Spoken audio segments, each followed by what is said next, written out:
Hello दोस्तों, welcome to my channel Raj classes lecture. आज की वीडियो सबसे ज़्यादा मोस्ट इम्पोर्टेंट होने वाली है क्योंकि आज के इस वीडियो में हम प्रश्नावली 3.2 को स्टार्ट करने वाले हैं और इस प्रश्नावली 3.2 में एक ना एक क्वेश्चन 100% एग्जाम में पूछा जाएगा और वो भी 4 से 5 मार्क्स में पूछा जाएगा। ठीक है, इसलिए वीडियो बहुत ही ज़्यादा इंपॉर्टेंट होने वाली है, इसलिए आप वीडियो को अंत तक देखें।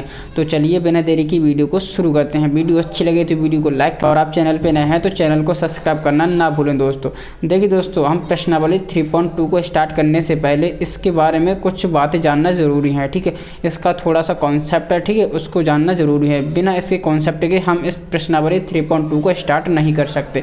तो क्या करेंगे, सबसे पहले हम इसका ना थोड़ा सा बेसिक जान लेंगे, फिर उसके बाद हम क्वेश्चन को सॉल्व करेंगे। ठीक है, तो चलिए दोस्तों पहले इसका ना कॉन्सेप्ट जान लेते हैं। ठीक है, तो देखिए दोस्तों, हमें ना दो समीकरण दी होती थी। ठीक है, जैसे कि 3.1 में हमसे पूछा जाता था और उसको ना बीजगणितीय तथा ग्राफी रूप में व्यक्त कीजिए। ठीक है, तो हम क्या करते थे, तो सवाल पढ़ के हम रैखिक समीकरण बनाते थे। ठीक है, और उसी को हम कहते थे बीजगणितीय रूप। ठीक है, और उससे हम उसको ना ग्राफी विधि से सॉल्व कर देते थे। लेकिन अब क्या है, अब हमें क्या पूछा जाएगा, अब हमसे ना एक्स और वाई के मान निकलवाए जाएंगे। ठीक है, कि भाई इसका सॉल्यूशन बताओ, एक्स और वाई के क्या मान हो सकते हैं, इसका कोई सॉल्यूशन तो होगा। तो आज की वीडियो में हम एक्स और वाई के मान निकालना सीखेंगे, यानी कि इसका सॉल्यूशन सीखेंगे। ठीक है, तो देखिए दोस्तों, हम इसको ना दो तरीके से हल कर सकते हैं। ठीक है, जो रैखिक समीकरण युग्म को हम दो तरीके से हल कर सकते हैं। एक तो है हमारा ग्राफी विधि से। ठीक है, हम क्या करेंगे, ग्राफी विधि से हल करेंगे और हम एक्स और वाई के मान निकाल देंगे। ठीक है, और दूसरा है बीजगणितीय विधि। ठीक है, मैं यहाँ पर लिख देता हूँ बीजगणितीय विधि। ठीक है,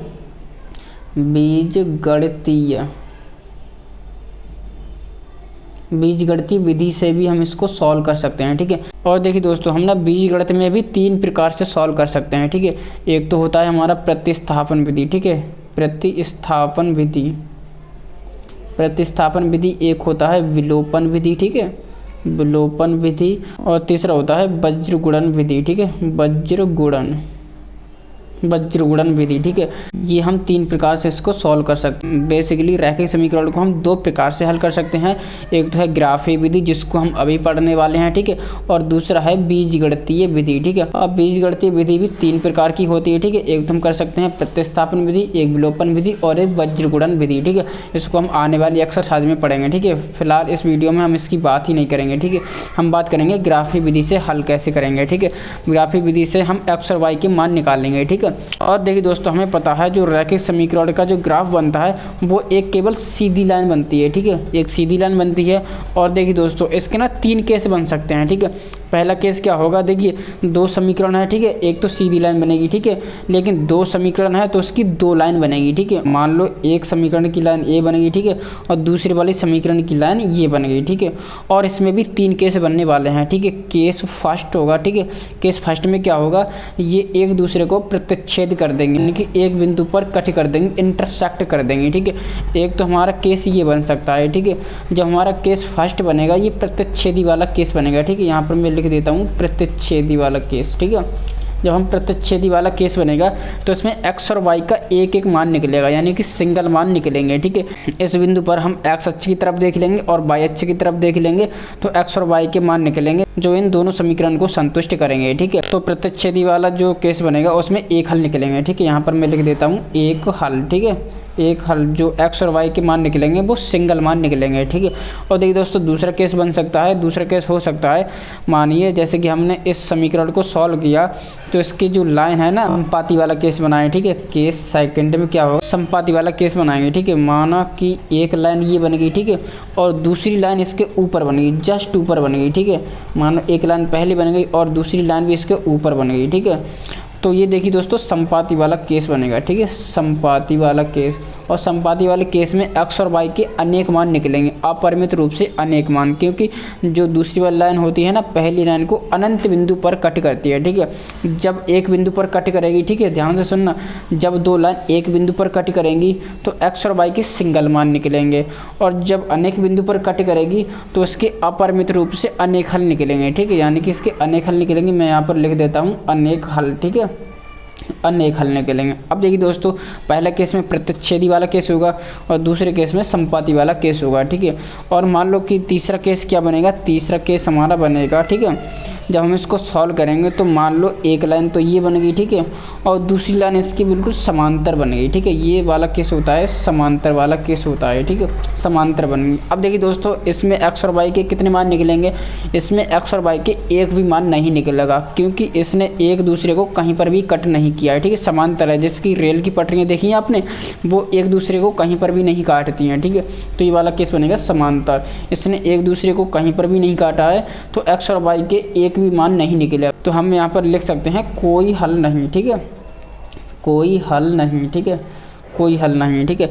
तो देखिए दोस्तों, जब हम रैखिक समीकरण को सॉल्व करेंगे तो इसके तीन केस बनेंगे। एक तो केस होगा प्रतिच्छेदी, जिसमें एक हल निकलेंगे, ठीक है। मान लो दूसरा केस हो सकता है संपाती, जिसके एक के ऊपर एक लाइन बन जाए, ठीक है, तो इसमें अनेक हल निकलेंगे। और तीसरा केस हो सकता है कि समांतर वाला केस बन जाए, इसमें कोई हल नहीं निकलेगा, ठीक है। तो इस प्रकार से जब हम रैखिक समीकरण को सॉल्व करेंगे तो इसके तीन केस बन सकते हैं, पहला प्रतिच्छेदी, दूसरा संपाती और तीसरा समांतर, ठीक है।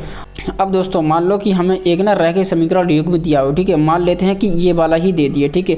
अब हमसे पूछा जाए कि भाई बताओ कि इसके कितने सॉल्यूशन होंगे, एक सॉल्यूशन होंगे या अनेक सॉल्यूशन होंगे या कोई हल नहीं होगा, ठीक है। तो क्या आप इस तरह से बताओगे कि इसको सॉल्व करोगे, एक्स और वाई के मान निकालोगे, फिर उसको ग्राफ पर दर्शाओगे, फिर आप कहोगे कि ये प्रतिच्छेदी है या संपाती या समांतर, ऐसा करोगे? नहीं दोस्तों, ऐसा नहीं करना। आप बिना सॉल्व किए कि बता दोगे कि इसका एक हल निकलेगा कि अनेक हल निकलेंगे कि इसके कोई हल नहीं निकलेंगे, ठीक है। तो इसके भी एक छोटी सी ट्रिक है, उसको आपको जानना बहुत ज़रूरी है। बस उसी ट्रिक से आप ना देखते ही आंसर बता दोगे कि इसके कितने हल निकलेंगे, एक निकलेगा या अनेक निकलेंगे या कोई हल नहीं होगा, ठीक है। तो चलिए उसके भी बारे में थोड़ा सा जानते हैं, फिर हम एक्सरसाइज 3.2 को स्टार्ट करेंगे, ठीक है। तो यहाँ हम देखिए दोस्तों लिखते हैं, जहाँ पर देखिए दोस्तों A1 अपॉन A2 बराबर नहीं होगा B1 अपॉन B2 के। तो ये वाला जब केस बनेगा ना, तो इसमें देखिए दोस्तों एक हल निकलेगा, ठीक है, एक हल निकलेगा, एक हल। आप इसको रेशो को बराबर रखना, और ये बराबर नहीं आए तो इसका एक हल निकलेगा। और जब एक हल निकलता है तब जो रेखाएं होती हैं वो प्रतिच्छेदी होती हैं, ठीक है, प्रतिच्छेदी। अब आप कहोगे कि इसमें A1 A2 B1 B2 ये सब क्या है, ये मैं आपको अभी समझाऊंगा, ठीक है। देखिए दोस्तों, केस फर्स्ट में देखिए A1 अपॉन A2 बराबर नहीं होगा B1 अपॉन B2 के, तो इसमें एक हल निकलेगा, ठीक है। और देखिए दोस्तों, दूसरे केस में क्या होगा, तो देखिए A1 अपॉन A2 बराबर B1 अपॉन B2 बराबर होगा C1 अपॉन C2 के। जब आपको ना ये वाला केस मिल जाए तो देखिए दोस्तों, इसमें ना अनेक हल निकलेंगे, ठीक है, अनेक हल। जब अनेक हल निकलते हैं तो इसका ग्राफ कैसा होता है, संपाती वाला ग्राफ बन जाता है, ठीक है, संपाती वाला ग्राफ बन जाएगा। और इसमें देखिए दोस्तों, तीसरा केस कौन सा बनेगा, जो तीसरा केस बनेगा इसमें देखिए A1 अपॉन A2, ठीक है, वो तो बराबर होगा B1 अपॉन B2 के, लेकिन ये बराबर नहीं होगा C1 अपॉन C2 के, ठीक है, बराबर नहीं होगा। जब ये वाला केस बनेगा तो इसमें देखिए दोस्तों समांतर वाला केस बनता है, समांतर वाला केस। जब समांतर वाला केस बनेगा तो इसमें देखिए दोस्तों कोई हल नहीं होगा, ठीक है, कोई हल नहीं, कोई हल नहीं, ठीक है। तो इस प्रकार से ये तीनों केस हैं। अगर A1 अपॉन A2 बराबर नहीं होगा तो इसका एक हल निकलेगा, ठीक है। अगर A1 अपॉन A2 बराबर B1 अपॉन B2 बराबर C1 अपॉन C2 होगा तो अनेक हल निकलेंगे, ठीक है। और A1 अपॉन A2 बराबर B1 अपॉन B2 बराबर नहीं होगा C1 अपॉन C2 के, तो इसका कोई हल नहीं निकलेगा, ठीक है। तो इस प्रकार से ना हम इससे भी चेक कर सकते हैं, ठीक है। तो इसमें आपको कोई ग्राफ नहीं बनाना है, कोई इसको सॉल्व नहीं करना है, बिना ग्राफ बनाए बिना सॉल्व किए आप बता दोगे, देखते ही आंसर बता दोगे कि इसके कितने हल निकलने वाले हैं, ठीक है। अब देखिए दोस्तों, बात आती है कि A1 B1 C1 और A2 B2 C2 ये क्या है, ठीक है। तो यहाँ पर देखिए दोस्तों, हमें क्या है, हमें ना दो रैखिक समीकरण युग्म दिए जाएंगे, ठीक है। तो इसमें देखिए दोस्तों, पहले वाले में देखिए जो x का गुणांक होगा वो होगा A1, ठीक है, और जो y का गुणांक होगा वो होगा V1, और जो अचर पद होगा ना ये होगा C1, ठीक है दोस्तों। और इसमें दूसरे वाले में ये होगा A2, ठीक है, और ये होगा y वाला गुणांक होगा, ये होगा V2, और जो अचर पद होगा वो हो जाएगा C2, ठीक है। तो देखिए A1 B1 C1 A2 B2 C2 ये x और y के गुणांक हैं, ठीक है। तो दोस्तों अब आपको पता चल गया होगा, ठीक है। अब हमने इतना कुछ सीख लिया जिससे हम प्रश्नावली 3.2 स्टार्ट कर सकते। तो चलिए दोस्तों, प्रश्नावली 3.2 को स्टार्ट करते हैं। अब देखिए दोस्तों, प्रश्नावली 3.2 का क्वेश्चन नंबर हम 1 को सॉल्व करेंगे, ठीक है। तो देखिए दोस्तों, प्रश्न बना इसको हम ना पढ़ लेते हैं, ठीक है। देखिए, निम्न समस्या में रैखिक समीकरण के युग्म बनाइए और उनके ग्राफीय विधि से हल ज्ञात कीजिए, ठीक है। दोस्तों हमें क्या क्या करना है, ये जो क्वेश्चन दिया है इससे हमें ना रैखिक समीकरण और युग्म बनाना है, फिर हमें ना ग्राफिक विधि से इसके हल ज्ञात करने हैं, ठीक है, यानी कि एक्स और वाई के मान निकालने हैं, ठीक है। तो देखिए दोस्तों इसका क्वेश्चन 1 है, ठीक है। पहले का फर्स्ट ऑप्शन है क्लास 10 के 10 विद्यार्थी ने एक गणित की पहली प्रतियोगिता में भाग लिया। यदि लड़कियों की संख्या लड़कों की संख्या से 4 अधिक हो तो प्रतियोगिता में भाग लिए लड़कों और लड़कियों की संख्या ज्ञात कीजिए, ठीक है। तो देखिए दोस्तों हमें इस क्वेश्चन में क्या दिया है, ठीक है। हमें देखिए क्वेश्चन में दिया है कि ना 10 विद्यार्थी हैं, ठीक है, क्लास 10 के 10 विद्यार्थी हैं, उन्होंने एक गणित की पहली प्रतियोगिता में भाग लिया है, ठीक है।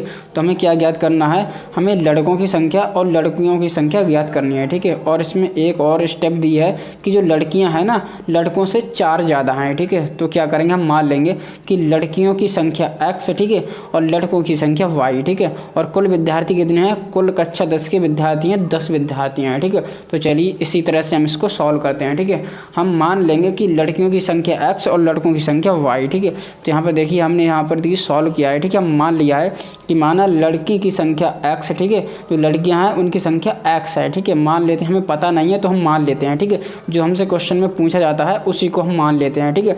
तो हमने लड़कियों की संख्या को मान लिया x और लड़कों की संख्या है y, ठीक है। और देखिए दोस्तों इसमें कुल विद्यार्थी कितने हैं, जो प्रतियोगिता में भाग लिया है ना उसमें कुल विद्यार्थियों की संख्या 10 है, ठीक है। तो देखिए दोस्तों लड़कियों और लड़कों को मिला के, यहाँ से ध्यान से सुनना, यहाँ से ना एक समीकरण बनेगा, ठीक है। तो देखिए दोस्तों लड़कियों और लड़कों को मिला के कुल विद्यार्थी कितने हैं, 10 हैं, ठीक है। तो हम क्या करेंगे, लड़कियों, ठीक है, और लड़कों को अगर हम जोड़ लेते हैं, मिला लेते हैं तो वो कितने विद्यार्थी होते हैं, तो वो 10 विद्यार्थी हैं टोटल, ठीक है। तो यहाँ से हमें एक समीकरण मिल चुका है, ठीक है। अब देखिए दोस्तों हमें ना एक और समीकरण बनाना है, ठीक है। कैसे बनाएंगे, देखिए यहाँ पर लिखा है, तो देखिए दोस्तों लड़कियों की संख्या है ना लड़कों से 4 अधिक है, ठीक है। तो यहाँ से एक और हम समीकरण बनाएंगे, ठीक है। यहाँ पर देखिए, यहाँ पर ध्यान से देखिए। तो देखिए दोस्तों हम क्या करेंगे, समीकरण बनाएंगे। समीकरण के लिए हम क्या करते हैं, बराबर का निशान लगाते हैं, ठीक है। तो देखिए दोस्तों यहाँ से देखिए x बराबर y हो जाएगा, ठीक है। लड़कियों की संख्या लड़कों की संख्या बराबर कर ली, ठीक है। अब हम क्या करें, अब यहाँ पर देखिए जो लड़कियों की संख्या है ना लड़कों से 4 अधिक है, ठीक है। जब हम इसको समीकरण बनाएंगे तो इसमें देखिए जो लड़कियां हैं ना लड़कों से 4 अधिक हैं, अभी 4 अधिक हैं, ठीक है, क्योंकि क्वेश्चन में बोला गया है लड़कियां लड़कों से 4 अधिक हैं, ठीक है। तो हम क्या करेंगे, बराबर करेंगे। जब हम बराबर करेंगे तो देखिए दोस्तों लड़कियां तो 4 ज़्यादा हैं, बराबर करेंगे तो हम लड़कों को भी 4 ज़्यादा कर लेंगे। अब ये समीकरण बराबर हुआ है, ठीक है। कैसे हुआ है, देखिए दोस्तों मान लेते हैं कि लड़कियां कितनी हैं, लड़कियां हैं 12, ठीक है, और लड़के कितने हैं, लड़के हैं 8, ठीक है। तो यहाँ पर देखिए ये लड़कियां हैं, ठीक है, लड़कियां हैं और ये लड़के हैं, ठीक है। क्या कर सकते हैं, इसको हम ऐसे लिख दें, इसको हम 8 + 4 बराबर ये 8, ठीक है। तो लड़कियां हैं लड़कों से 4 अधिक हैं, 4 ज़्यादा हैं, ठीक है। तो देखिए दोस्तों हम ना बराबर करेंगे, ठीक है। जब हम बराबर करेंगे तो यहाँ पर तो लड़कियाँ 4 ज़्यादा हैं, ठीक है, और यहाँ पर देखिए दोस्तों 4 कम है, ठीक है। तो बराबर करने के लिए इसको भी 4 अधिक कर देते हैं ना, तो इसी प्रकार से हम समीकरण बनाते हैं, दोनों तरफ बराबर होना चाहिए, ठीक है। तो अब यहाँ पर देखिए जो लड़कियाँ पहले से थीं तो 4 अधिक थीं, ठीक है, और लड़के 4 कम थे, तो हमने बराबर करने के लिए ना लड़कों को 4 अधिक कर दिया है, ठीक है। तो अब इस तरह से हमारा समीकरण बन चुका है, ठीक है। तो अब हम क्या करेंगे, x और y है, y को हम इधर ले आएंगे, माइनस का हो जाएगा बराबर 4, ठीक है। तो ये 2 समीकरण बन चुके हैं, ठीक है। यहाँ पर देखिए एक समीकरण ये बना है और ये समीकरण ये बना है, ठीक है। तो अब हम क्या करेंगे, अब हमें ना x और y के मान निकालने हैं, वो भी किस विधि से, वो भी ग्राफिक विधि से निकालने हैं, ठीक है। तो हम क्या करेंगे, हम एक ग्राफ बनाएंगे, फिर उसमें हम इसको दर्शाएंगे, फिर वहाँ से हम x और y की वैल्यू निकालेंगे, ठीक है। तो चलिए जल्दी से हम ग्राफ बनाते हैं। उसके लिए हम क्या करेंगे, x और y के मान निकालेंगे, ठीक है। x और y के ना 2-2 पॉइंट निकाल लेते हैं, हर एक समीकरण के लिए x और y के 2-2 पॉइंट निकालेंगे, ठीक है। तो चलिए जल्दी से करते हैं। देखिए हम ना पहली बार समीकरण के लिए x और y के मान निकालेंगे, ठीक है। उसके लिए हम क्या करते हैं, उसके लिए हम ना एक डब्बा बनाते हैं, ठीक है। इस तरह से एक डब्बा बनाते हैं और हम x और y के ना 2-2 मान निकाल लेंगे, ठीक है। x और y के 2 मान निकालेंगे, वहीं से हमारा ग्राफ बनेगा, ठीक है। तो देखिए दोस्तों हम ना पहली वाले समीकरण के लिए निकालेंगे, ठीक है। तो यहाँ से हम क्या करेंगे, x और y को हम इधर लेके जाएंगे तो 10 - y हो जाएगा, ठीक है। अब देखिए दोस्तों हम क्या करेंगे, अगर हम ना y की वैल्यू 5 ले लें, ठीक है, अगर हम y की वैल्यू ले लें 5, ठीक है, तो x की वैल्यू कितनी निकलेगी, x की वैल्यू भी 5 निकलेगी, ठीक है, क्योंकि यहाँ पर y की वैल्यू 5 रखेंगे तो 10 में से 5 जाएंगे, 5 निकलेगी, x की वैल्यू 5, ठीक है। अब हम क्या करेंगे, अगर हम ना y की वैल्यू कितनी ले लें, y की वैल्यू ले लेते हैं 4 ले लो, ठीक है। यहाँ पर अगर हम y की वैल्यू 4 ले लेंगे, ठीक है, तो यहाँ पर y की जगह 4 रखेंगे, ठीक है, तो 10 में से 4 जाएंगे, 6 बचेंगे, यानी कि x की वैल्यू 6, ठीक है। तो इस तरह से हमने ये वाले समीकरण के लिए x और y के मान निकाल लिए हैं, ठीक है। तो अब हम क्या करेंगे, ये पहला समीकरण है और ये दूसरा समीकरण है, ठीक है। तो अब देखिए दोस्तों, हमने दूसरे वाले समीकरण के लिए ऐसे हम मान निकालेंगे, ठीक है। तो यहाँ पर हम मान निकाल लेते हैं इस बराबर में, ठीक है। अब देखिए दोस्तों, हम क्या करेंगे, इसको हम इस तरह से लिख लेते हैं, ठीक है। x बराबर y प्लस 4 हो जाएगा, ये माइनस का ये इधर जाएगा तो ये प्लस का हो जाएगा, ठीक है। वैसे ये वाला समीकरण यहाँ पर लिखा था मैंने, वैसे इसको पक्षांतर किया, ठीक है। तो कोई बात नहीं है। अब हम क्या करेंगे, अब हम रखते हैं, ठीक है। अगर हम ना पहले इसको बना ले सही कैसे, यहाँ पर x और यहाँ पर y, ठीक है। अब हम क्या करेंगे, अगर हम ना y की वैल्यू -2 ले लें, ठीक है। यहाँ पर हम -2 रखेंगे, प्लस के 4 हैं, सॉल्व करेंगे तो प्लस का 2 निकल के आएगा, ठीक है। तो प्लस का 2। अब देखिए दोस्तों, अगर हम क्या करें, एक बार हम ना y की वैल्यू -3 ले लें, ठीक है। जब हम -3 लेंगे, ठीक है, जब -3 लेंगे तो यहाँ पर रखेंगे -3 प्लस 4, ठीक है। 4 में से 3 जाएंगे तो 1 बचेगा, ठीक है। तो इस तरह से हमने ना x और y के लिए मान निकाल लिए हैं, ठीक है। तो अब हम क्या करेंगे, तो देखिए दोस्तों, ये ना पहले समीकरण के लिए है और ये दूसरे समीकरण के मान है, ठीक है। अब हम क्या करेंगे, यहाँ पर एक जल्दी से ग्राफ बना लेते हैं, फिर इसको ग्राफ पर दर्शाएंगे, फिर वहाँ से हमारी x और y की वैल्यू निकलेगी, ठीक है। देखिए दोस्तों, हमने इस 5 वाले बिंदु को इस तरफ से आगे बढ़ाया, ठीक है। और हमने इस x वाले 5 बिंदु को आगे बढ़ाया, ठीक है। जो यहाँ पर x पर जो 5 बिंदु पर था, 5 पर बिंदु था, इसको हमने आगे बढ़ाया। तो इसने देखिए दोस्तों, दोनों लाइन ने इस बिंदु पर कट किया है, ठीक है। तो ये हमें फाइनल बिंदु मिला है, ठीक है। 5,5, ठीक है। 5,5 ये पहली वैल्यू होती है x की, ठीक है। और ये दूसरी वैल्यू होती है y की, ठीक है। तो इस तरह से हमें एक बिंदु मिल चुका है, ठीक है। ऐसे ही हम दूसरा बिंदु लेंगे, ये पहली समीकरण का था। तो पहली समीकरण में फिर देखिए दोस्तों, x की वैल्यू 6, x चले हम 6, यहाँ से देखिए 1 2 3 4 5 6, ठीक है। 6 चले। अब हम क्या करेंगे, इस वाले बिंदु को भी आगे बढ़ाएंगे, ठीक है। उससे पहले हम y वाला पॉइंट देख लेते हैं। y की वैल्यू कितनी है, y की वैल्यू है 4, ठीक है। तो यहाँ से देखिए दोस्तों, 0 1 2 3 4, ठीक है। तो ये 4 बिंदु हैं, ठीक है। तो हम क्या करेंगे, इस वाले पॉइंट को तो आगे बढ़ाएंगे, ठीक है। तो ये देखिए दोस्तों, इस लाइन पर सीधी जाएगा, ठीक है। यहाँ से हम बढ़ा लेते हैं, ऐसे ही रफली बढ़ा लेते हैं, हाँ फ्री हैंड का ही बढ़ा लेंगे, ठीक है। और देखिए दोस्तों, इसको भी हम आगे बढ़ाएंगे, ठीक है। तो इस तरह से हम इसको आगे बढ़ाएंगे, यहाँ से मैं बढ़ा लेता हूँ। तो यहाँ पर भी हमें एक पॉइंट मिलेगा, ठीक है। एक बिंदु यहाँ पर मिला है, ठीक है। ये दोनों लाइन, इसको हम जब आगे बढ़ाते हैं ना, तो यहाँ पर ये वाली लाइन जहाँ पर कट करती हैं बिंदु पर, वहीं पर हमें फाइनल बिंदु मिलता है, ठीक है। तो यहाँ पर फाइनली दूसरा बिंदु हमें यहाँ पर मिला है, x की वैल्यू 6 और y की वैल्यू 4। तो ये बिंदु मिला है हमें 6,4, ठीक है। अब हम क्या करेंगे, इस वाले बिंदु को और इस वाले बिंदु को आपस में मिला देंगे। तो चलिए जल्दी से मिलाते हैं। तो देखिए दोस्तों, हमने इस तरह से ये दोनों पॉइंट को मिला दिया। इस तरह से हमारी एक सीधी लाइन बन गई है, ठीक है। और इसका हमने समीकरण भी लिख दिया। इसका समीकरण है x + y = 10, ठीक है। ये पहली वाली लाइन का समीकरण है, ठीक है। हमने समीकरण भी लिख दिया है। अब चलिए दूसरी वाले समीकरण को इस ग्राफ पर दर्शाते हैं। तो देखिए, दूसरे ग्राफ की जो वैल्यू है, x की वैल्यू है 2, x चले हम 2 1 1 2, ठीक है। x की वैल्यू 2 और y की वैल्यू है -3, y की वैल्यू नीचे -3, y की वैल्यू है -2। तो यहाँ से हम y की वैल्यू -2 चलेंगे, 0 1 2, ठीक है। अब हम क्या करेंगे, इस वाले बिंदु को आगे बढ़ाएंगे, ठीक है, इस तरह से। और x की वैल्यू 2, इस वाले बिंदु को हम आगे बढ़ा देंगे। तो यहाँ से एक हमें बिंदु यहाँ पर कट होते हुए दिखेगा। तो हम क्या करेंगे, इस वाले बिंदु को हम लेंगे, ठीक है। तो ये वाला बिंदु है 2, -2। तो ये वाला बिंदु हमें फाइनली मिल चुका है। अब देखिए, x की वैल्यू है 1 और y की वैल्यू -3। x चले हम 1, ठीक है, यहाँ से 1 चले, और y कितना चले, y चले हम -3। तो यहाँ से 0 1 2 3, ठीक है। तो हम क्या करेंगे, इस 3 वाले बिंदु को आगे बढ़ाएंगे, ठीक है, और इस 1 वाले बिंदु को आगे बढ़ाएंगे। तो इस तरह से हमें ये दूसरा बिंदु यहाँ पर मिलेगा, दूसरा बिंदु यहाँ पर मिलेगा। तो ये मिलेगा 1, -3, 1, -3। अब हम क्या करेंगे, इस वाले बिंदु को और इस वाले बिंदु को आपस में मिला देंगे, ठीक है। तो चलिए मिलाते हैं। तो देखिए, हमने दोनों बिंदु को आपस में मिलाया, तो इस तरह से एक सीधी लाइन बन गई है, ठीक है। तो इस सीधी लाइन ना, ये दूसरी वाली लाइन को इस बिंदु पर कट किया है, ठीक है, इंटरसेक्ट कर दिया, प्रतिच्छेद कर दिया है। तो अब हमें क्या करना है, और हमने इसमें समीकरण भी लिख दिया। ये दूसरा समीकरण है, x - y = 4, ठीक है। तो अब हमें क्या करना है, अब हमें x और y की वैल्यू निकालनी है, ठीक है। तो इसके लिए हम क्या करेंगे, ये दोनों लाइन आपस में यहाँ पर प्रतिच्छेद कर रही हैं, ठीक है। तो यहाँ से हम क्या करेंगे, यहाँ से x अक्ष की तरफ, ठीक है, x अक्ष की तरफ देखेंगे। यहाँ पर देखिए, ये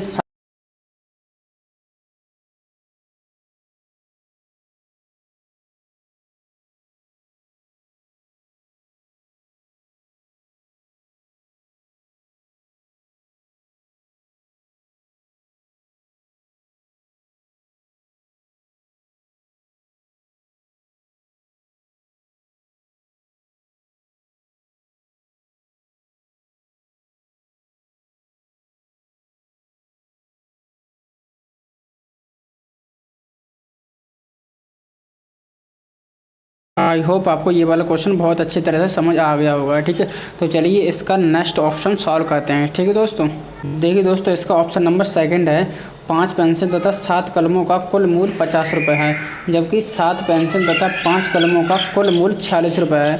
अब एक पेंसिल का मूल्य तथा एक कलम का मूल्य ज्ञात कीजिए। ठीक है, तो देखिए दोस्तों हमें 5 पेंसिल और 7 कलम का कुल मूल्य कितना है 50 रुपये, और 7 पेंसिल 5 कलम का कुल मूल्य कितना है 40 रुपये। तो हमें क्या करना है, एक पेंसिल और एक कलम का मूल्य ज्ञात करना है। ठीक है, और वो भी हमें ना ग्राफिक विधि से ज्ञात करना है। ठीक है, तो चलिए बहुत आसानी से सॉल्व कर लेंगे। ठीक है, हम क्या करेंगे, मान लेंगे माना एक पेंसिल का मूल्य x रुपये है और एक कलम का मूल्य y रुपये है। ठीक है, तो इस तरह से हम प्रॉब्लम को सॉल्व करेंगे और हम इसी तरह से हम दो रैखिक समीकरण को बनाएंगे। ठीक है, तो चलिए जल्दी से बनाते हैं। तो देखिए दोस्तों अब हम क्वेश्चन को सॉल्व कर रहे हैं। ठीक है, आप ना क्वेश्चन को इस तरह से सॉल्व करोगे तो आपको ना बहुत अच्छे से समीकरण समझ आएगी और बहुत आसानी से समीकरण बन भी जाएगी। ठीक है, तो देखिए दोस्तों हमने यहाँ पर लिख लिया है एक पेंसिल और यहाँ पर लिख लिया है एक कलम। ठीक है, और हमने मान लिया कि एक पेंसिल का मूल्य है x रुपये और एक कलम का मूल्य है y रुपये। ठीक है, अब हमने देखिए दोस्तों क्वेश्चन में लिखा है कि 5 पेंसिल, तो देखिए दोस्तों एक पेंसिल का मूल्य x रुपये, तो 5 पेंसिल का मूल्य हो जाएगा 5x रुपये। ठीक है, और देखिए दोस्तों प्लस करेंगे, एक कलम का मूल्य y रुपये है, तो देखिए दोस्तों क्वेश्चन में लिखा है 7 कलम का मूल्य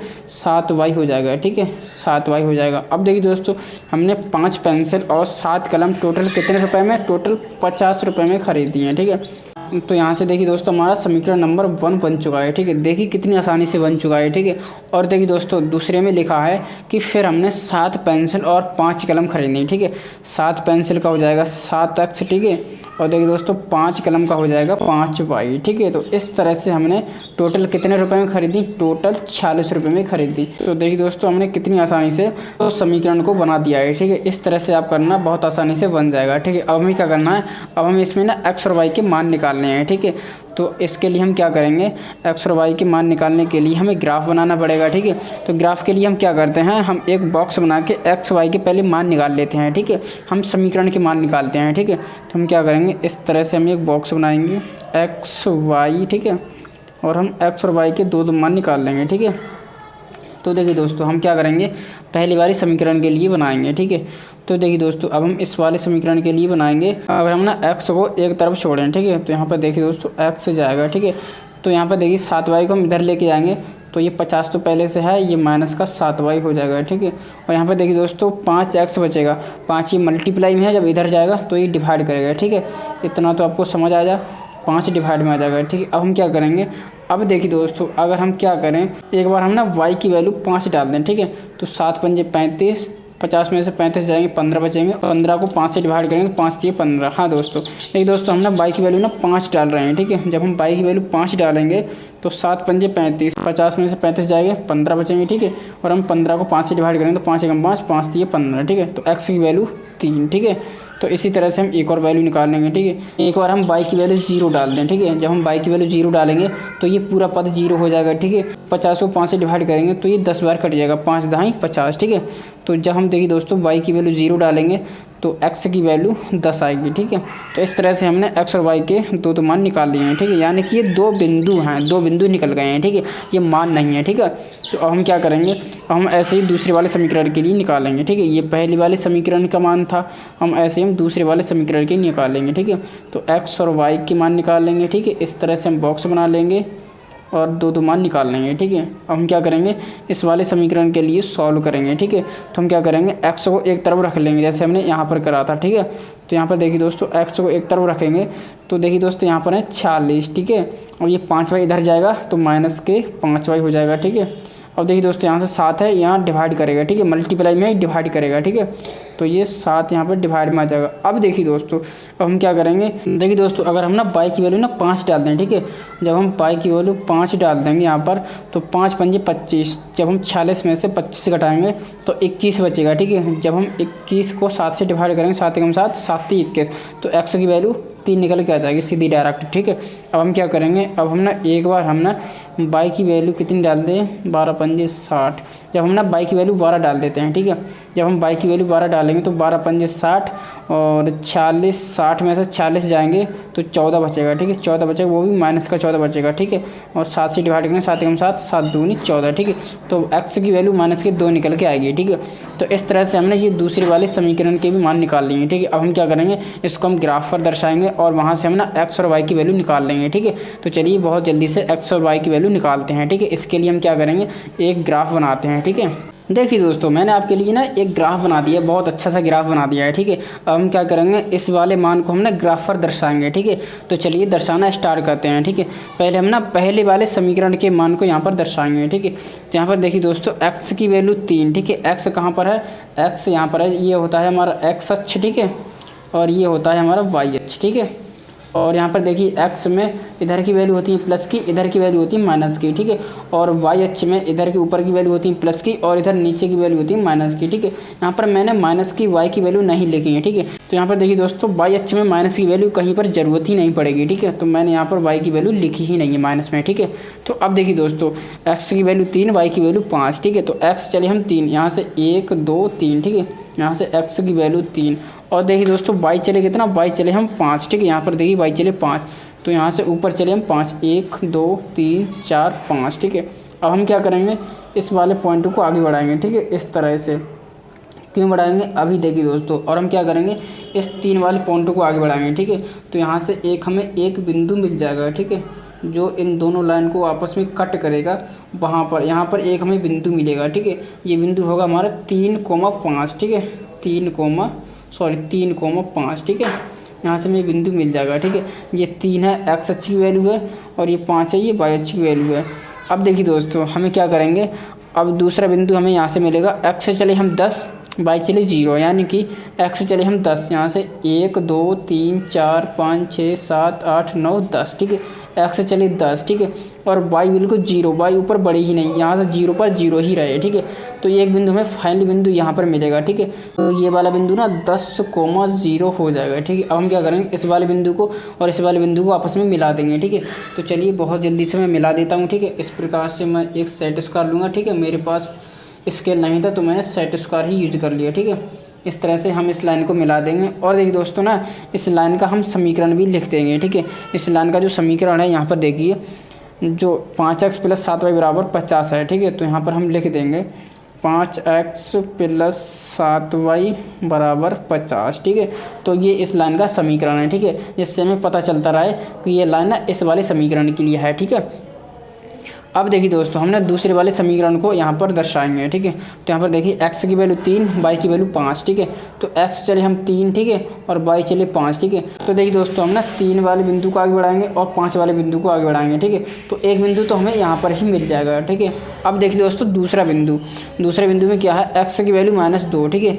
x चले हम -2, यहाँ से देखिए दोस्तों 1 2, ठीक है। यहाँ पर ये -2, ठीक है।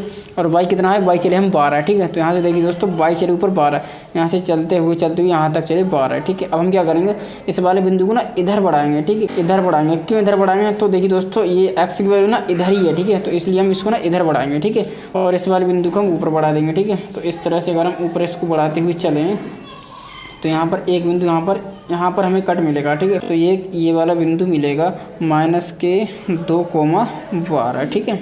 -2,12। अब क्या करेंगे दोस्तों, ये वाला बिंदु और यहाँ पर ये वाला बिंदु मिला, ठीक है। तो इस वाले बिंदु को हम आपस में मिला देंगे, ठीक है। तो चलिए मिलाते हैं। तो देखिए दोस्तों, हम मिला ही देते हैं, ठीक है। जब हम मिलाएंगे ना तो इस तरह से ये कुछ लाइन बन जाएगी, ठीक है।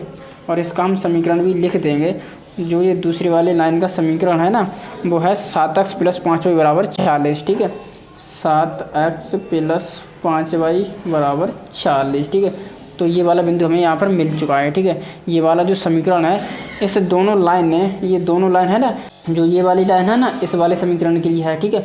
और ये वाली लाइन है ना, इस वाले समीकरण के लिए है, ठीक है। तो इन दोनों लाइन ने ना यहाँ पर बिंदु पर कट किया है, ठीक है। तो ये दोनों लाइन ने इस बिंदु पर कट किया है, ठीक है। तो इस बिंदु पर हम ना x और y की वैल्यू देख लेते हैं, ठीक है। तो यहाँ से देखिए दोस्तों, x की वैल्यू ये 3, ठीक है। तो यहाँ से हमें x की वैल्यू निकल के आएगी 3, ठीक है। क्यों है, क्योंकि ये 3 ना x वाले बिंदु पर है, ठीक है। यहाँ से देखिए, अगर हम ना y अक्ष की तरफ देखें तो ये 5 पर कट कर रहा है, ठीक है। तो यहाँ से जो y की वैल्यू निकलेगी 5, ठीक है। तो इस तरह से हमें ना x की वैल्यू 3 और y की वैल्यू 5 निकल के आई है, ठीक है। तो यहाँ पर हम लिख देंगे, ठीक है। तो देखिए दोस्तों हमें x की वैल्यू कितनी मिली 3, ठीक है। तो एक पेंसिल का मूल्य 3 रुपये, ठीक है। और y की वैल्यू कितनी मिली, y की वैल्यू मिली 5, ठीक है।